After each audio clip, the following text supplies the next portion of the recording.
Hey, this is Stephen Platinum, your friend in wrestling, with Platinum versus AEW Dark for February 16th, 2021. I'm very excited. Tomorrow I take a drive to Jacksonville to go see the live Dynamite taping.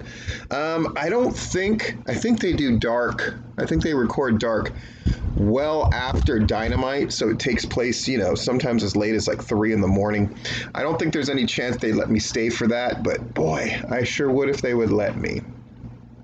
In any case, on the off chance that you're going to be watching the show and that kind of thing, I have a hotel room less than 2 miles away from the stadium, and I had to get 2 beds because it was cheaper, believe it or not. So if you're in the area and you need a place to stay, I guess I got one for you. Okay, enough of that weirdness. This is Dark number 74. They've changed the format slightly, so they don't make a big deal about which number Dark it is, but it is number 74. And this show was 68 minutes long in total. That includes the 2-minute lead-in break and all that stuff. Wow. 12 matches. A number of them that were true squash matches, some as short as 5 seconds.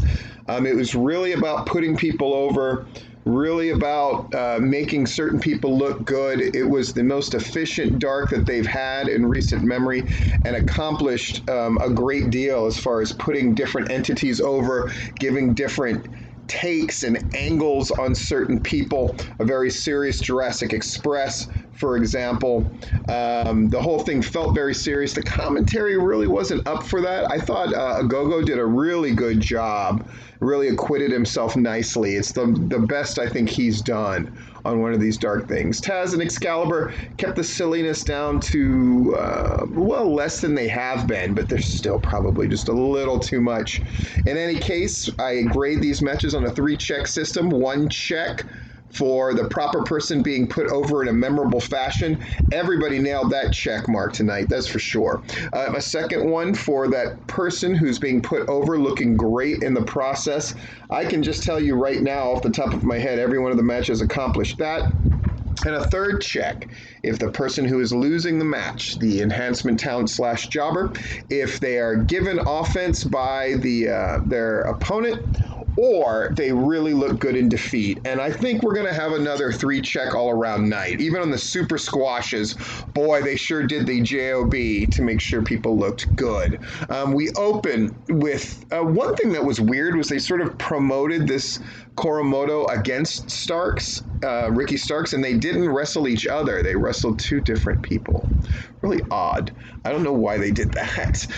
First match, John Cruz, who we haven't seen as John Cruz in a while, against John Moxley. What a way to open Dark. And Moxley, John Cruz got a couple of things in, kind of jumped him before the bell, to kickstart the match. But at the end of the day, Moxley put him away with this standing guillotine that just looked brutal. Moxley taking advantage of his size advantage, looking great in the process. And it was a good excuse for them to talk about the main event of Dynamite, which is going to be quite a main event. Eddie Kingston and Butcher and Blade against John Moxley, Ray Phoenix, and Lance Archer. Holy crap. I'm looking forward to seeing that in live for sure. So Moxley's your winner, 3 check marks, and we're moving on. Bear Country against Chaos Project, the closest thing to a competitive match on the card, really. Strange that it went second. Chaos Project, who's been de facto main eventing a lot of these AEW Darks as of late. Really, Bear Country, this was about Bear Country looking great. And so they did. It's the strongest that they have looked, and we're setting them up for a thing against Butcher and Blade, who are going to wrestle the next match. But one member of Bear Country, you really got a sense of how huge these guys are next to Serpentico, who's really small. But you really got the sense of how big these Bear Country guys really are, and it was a good look for them. We had a commercial for Wrestling with the Week. Then we moved on to match number 3 check marks for that second match. Jake St. Patrick and Sage Scott, who really didn't get a chance to acquit themselves nicely, because this was about Butcher and the Blade demolishing these guys. They didn't even take off their ring jackets. They beat the living shit out of them. And won with that much improved sort of suplex that kind of turns into like a powerbomb neck breaker combination. It's much safer and looks much better than the finisher they used to do. No complaints here. And Bunny has kind of found her shtick as well, sort of yelling and yapping incessantly on the outside of the ring as Butcher and Blade do their thing. A la think Fonzie whistle, but with Bunny, who's much, much better looking, but would still probably beat the shit out of Howard Brody. 3 check marks here. We go on to match 4. Renee Michelle with her debut against Shauna.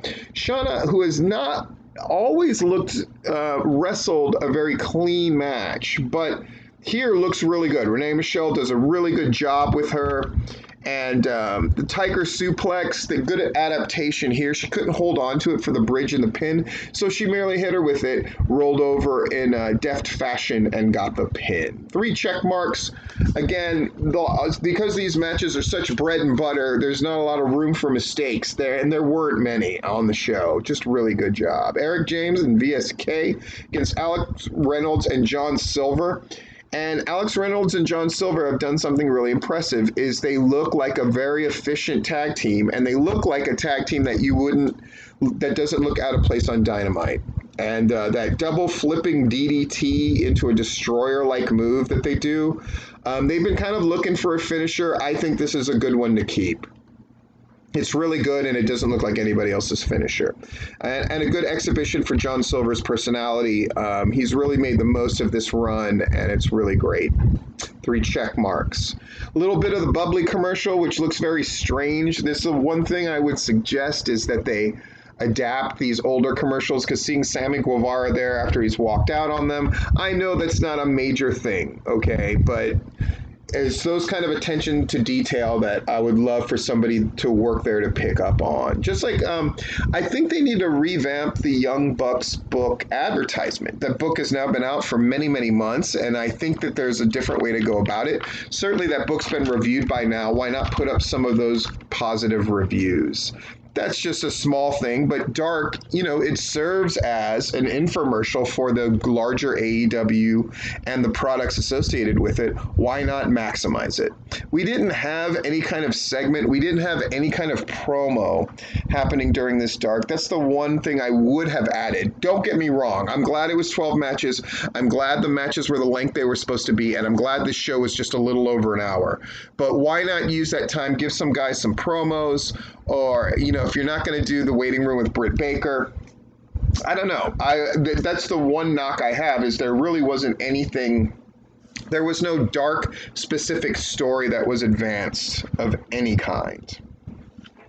Baron Black and John Skyler against Jurassic Express, and Jurassic Express kicked the shit out of these guys. And Baron Black took that crazy-looking flippity-doo into a sit-down powerbomb move from Luchasaurus and Jungle Boy. And this was great. Normally, Luchasaurus isn't really aggressive in these things, and they do a lot of jokey joke. They didn't do a lot of that here. They're definitely trying to set up this notion that their feud with FTR is the real deal Holyfield, and I like it. 3 check marks.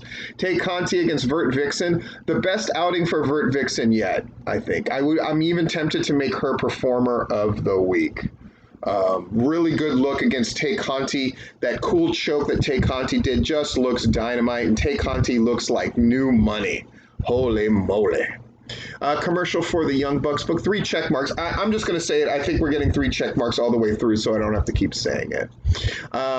Match number 8, Aaron Solo, who did a really good job in here with Eddie Kingston. Eddie Kingston's just a bruiser and all over the place in a good way. Wins with that back fist, and this is where they really promote that Eddie Kingston and Butcher and Blade against Moxley, Ray Phoenix, and Lance Archer. Good stuff, and we're rolling along. We're 2/3 of the way done with the show. We only have 4 matches left, and 2 of these matches are going to be incredibly short. Casey Navarro against Ricky Starks. It's literally a spear and a pin. So we didn't get to see Hook do anything, which is negative. Beyond that, 3 check marks, and Ricky Starks is rolling.